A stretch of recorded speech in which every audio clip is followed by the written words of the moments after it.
সকালবেলা এই অসুস্থ শরীরে আমি তার চাহিদা পূরণ করতে পারিনি, তাই আমি অসহ্য যন্ত্রণায় তাই। কি নাম আপনার? জি শাহিনা। আচ্ছা, কি হয়েছে আপনার বলেন তো?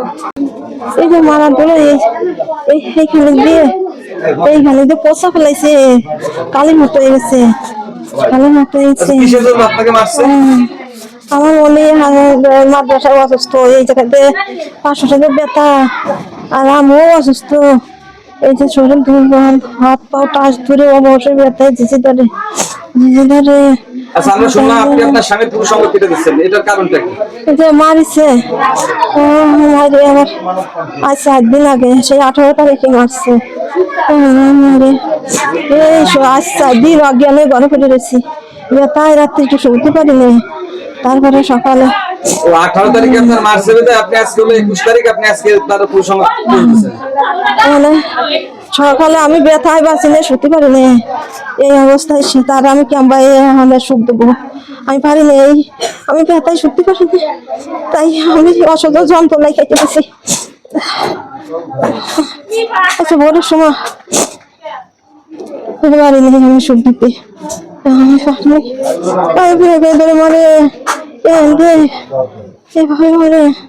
আর আমি আমার ভাইয়ের কাছে কত কইছি রে ভাই, একটু দেখেন তদন্ত করে আমার কেমন লাগে ভাই।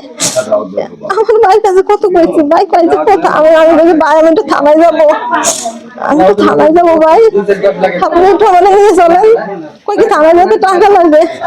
তাহলে আপনি বলতে চাচ্ছেন যে আপনি অসুস্থ অবস্থায় সকালবেলা আপনার স্বামী আপনার কাছে আসে, সে তার শারীরিক চাহিদা মেটানোর জন্য আপনাকে চাপ বের করে, এই তো? আপনি সেটা পারেন নাই, তার কারণে আপনি কাজ করছেন।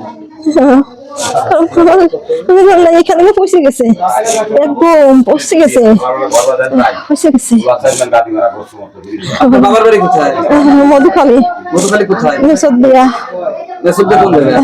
বাপ ভাইয়ের নাম কি? ভাই মিদ্যাবাড়ি। আমি আমার হাবিল মিদ্যা, হাই মিদ্যা, হাফিজা মিদ্যা। তারপরে আমার মামা তো ভাইদের নাম মন্নু মিদ্যা। মন্নু মিদ্যা? হ্যাঁ। মন্নু কি করে? তারা কি খবর জানে? হ্যাঁ, আমি ওই ভাইয়ের কাছে কত বলছিলাম, আমার ভাই, আমি ভাইয়ের কাছে তো বলছিলাম যে ভাই আপনারা একটু তদন্ত করে দেখেন আমরা কেন মারি বলতে চাই। সকালবেলা এই অসুস্থ শরীরে আমি তার চাহিদা পূরণ করতে পারিনি, তাই আমি অসহ্য যন্ত্রণায় তাই। আমার না এমনি শরীর দুর্বল, কথা বলতে পারতেছি না।